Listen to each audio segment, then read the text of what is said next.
Nailing the perfect marriage of story to gameplay is a science that many developers still struggle with today. BioShock has left an indelible mark on gaming narrative that can be seen and felt in many modern releases, but Irrational's motto remained from the beginning: don't start with the story, start with the gameplay.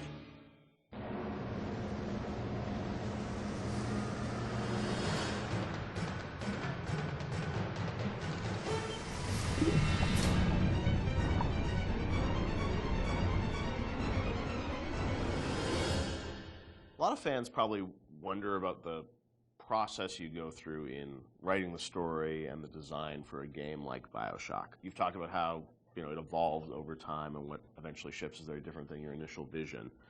Do you guys write like a script or a design document for the game and that becomes sort of the Bible that everyone drives towards, or do you iterate much more? It's different for every game. Like System Shock 2, I went back to it recently. I wrote a design document, and we started that project in September, and the design document I saw was dated like October or something. So in a month, I wrote the design document, and it didn't change.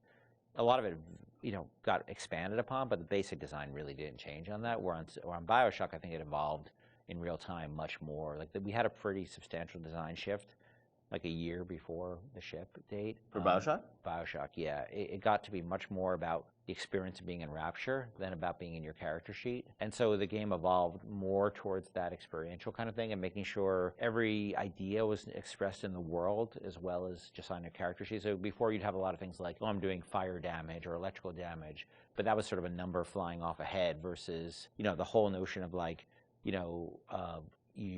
there's barrels and you light them on fire and then you can pick them up and throw them. But you'd have stats coming off characters and all that stuff? Much more so. Oh, really? And that evolved, we did a design shift, but I don't know how well that got documented. I think we were moving so fast that we were just sort of changing things, laying down the tracks as we went right ahead of us. And the same with the screenplay, the screenplay there is no screenplay. It's a bunch of probably Excel files and fragments of Word documents that I'd write it. I'd go to recording sessions and I'd rewrite on the fly once I hear the actor perform. Because once the actor takes on it, you listen to their voice and you say, what you wrote doesn't really matter. What is the right thing for this actor playing this role to be saying?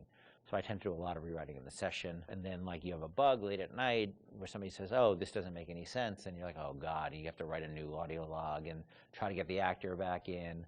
Or you figure out, what's the best way to get this idea across? Yeah. And is it an audio log? Is it a poster on the wall? Is it a piece of text that pops up on the screen? That's always dependent on how much time you have and what actor availability is. So, the plans sort of fall apart. I think we've worked on that a bunch since on the new project we're working on, where we are trying to document things a lot better and keep things a lot more logical, but the train was running so fast on BioShock that we just sort of... Early on, we got the Andrew Ryan scene in, like we'd said before, and that was kind of like the keystone. We're going to put a lot of work into this, so this can't change.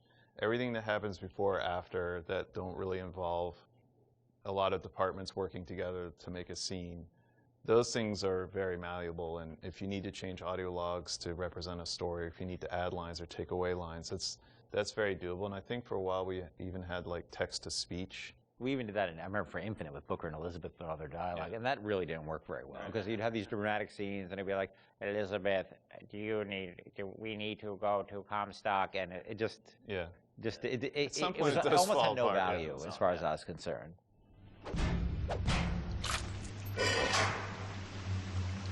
Atlas radioed on ahead.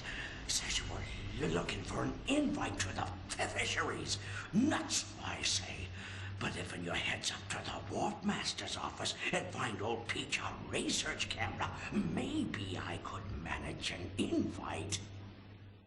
Ken has so much of, these games in his head, and you're sort of, you can keep it all straight, or try to, with all the different things and changes. But from the team perspective, Sean, because this is evolving and Ken's thinking in his head about how this all ties together, how does the team sort of keep up with, what the whole game is going to look like? There's a lot of specifics that can change. For instance, Atlas used to have a Southern drawl. Right. And then, we recast to the Irish. And we actually cast an actor, wrote the lines, did the whole thing, and realized that people hated that character and distrusted him from the first start. So we had to rewrite him, recast him, redo everything. Yeah. From a team perspective, you kind of get a sense on which things are going to be really volatile and that you probably want to push off till later, because if you work on it now, it might change. Larger themes don't tend to change too much, meaning we knew we were in Rapture, we knew we had Big Daddies, we knew we had Little Sisters, we knew we had Splicers, we knew what the arc of the story was about Jack coming into Rapture, and the specifics of this radiolog versus that radiolog didn't really affect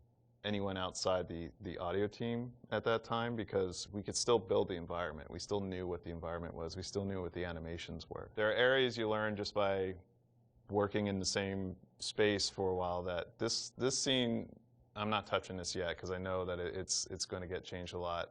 I think these themes are pretty nailed down, so I'm going to focus the team on getting these things done. I won't leave you twisting in the wind.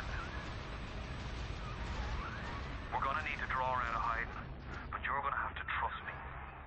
The audio logs were, a great part of the game, and something that if you're a true fan, people really go in and listen to those and piece that all together. But I imagine there's a lot of work that goes into deciding, well, this is better for an audio log versus game dialogue, and there's the act of sort of cutting back and sort of saying, we need to be clear about what the narrative is for the game. What was that process like? The audio logs, were there things you added at the end, or were those, ideas that you had for the game, but then said, hey, maybe we'd demote these a little bit and make them audio logs?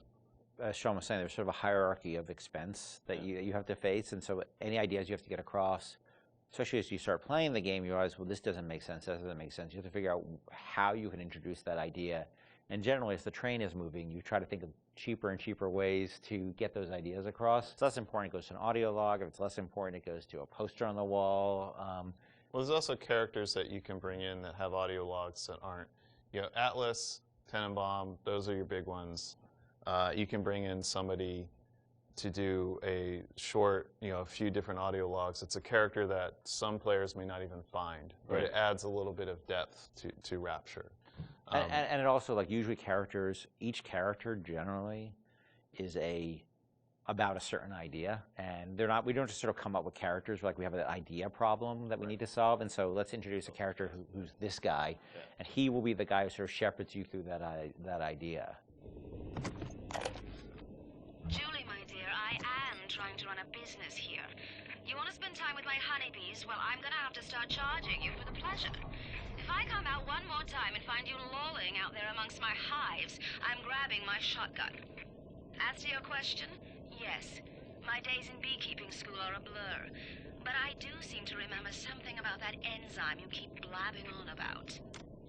So as you're going through the game and, writing things, rewriting things, were there things with the original BioShock that you've always been surprised that more people didn't pick up on, or was there something that, a connection to a character you thought was really going to resonate with people, which, didn't? Anything like that? No, it's the opposite.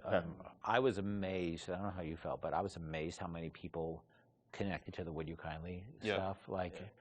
Because I think it was when I wrote that speech, I don't think anybody on the team was like, oh my God, this is really this or that. And I don't think I really had any sense that people were going to connect to it. I think we ended up sort of over time finding more ways to support the notion throughout the game. Yep. And I don't think I really, until I heard Pat put together the revelation moment, where it's where you had all the bits that Atlas had said to you in the past building up, and then there was a visual that went along with that. That's when I realized it was going to be a really powerful moment. But even so, I still did I think people were really going to connect to it or really even understand it? Because it's pretty out there. And that it was meta commentary too. I think that completely, I thought oh, it's kind of meta, cool.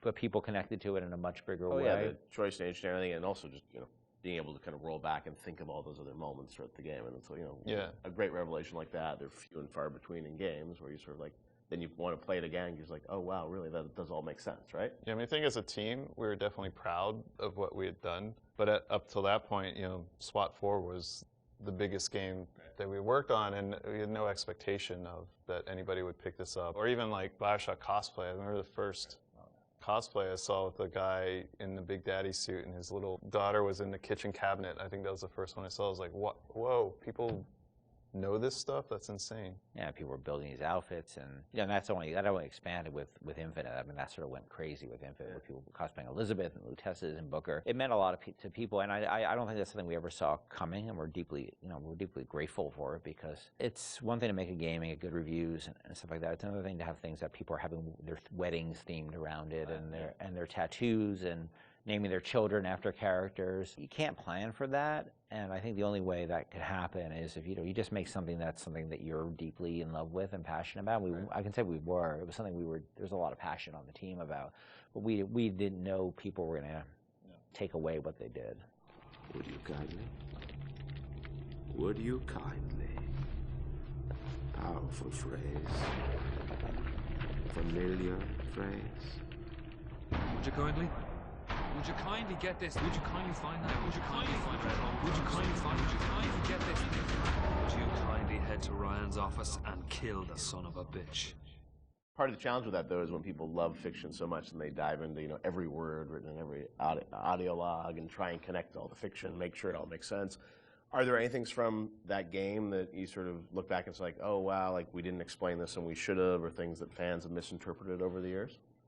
There are things we think that we did that should have or shouldn't have been in the game. Like I was never a fan of having two endings, and I think that's what the publisher was asking you to sort of have that was the one thing that 2K, and they were very hands off. That was the one thing they insisted on, and it's not something I really thought was a good idea, because they're still limited, even though they're multiple. They're still limited, and so that was something that we ended up doing. One of the endings was far better than the other one. I mean, there's no. It's clear that I was much more interested in the happier ending with the little sisters than I was with the nuclear submarine ending. I'm sure part of it was the idea that if this game is, if you're making a choice throughout it, I'm sure when some people are like, oh well, then it has to be a payoff, right? Right. Except the game was really about lack of of choice. Yeah, About right, not being yeah. a choice. So that always struck me as a tension that was weird. But look, at the end of the day, they were putting up a lot of money, and so I can't really complain. They weren't dictatorial at all during the development. So that was the one thing. But that's a game that I wouldn't have put the boss battle in, the final boss battle. Like we seem to end up doing that over and over and over again. Every time we start a project, I'm like, I'm never going to do that again. We're never going to do that again, and we end up doing it. Right. We're not good at boss battles, and that you're fighting that guy, and look, this is the naked dude. It just doesn't work. Totally makes sense. But and it works really pretty well up till then, but then it just doesn't work. That boss battle's silly.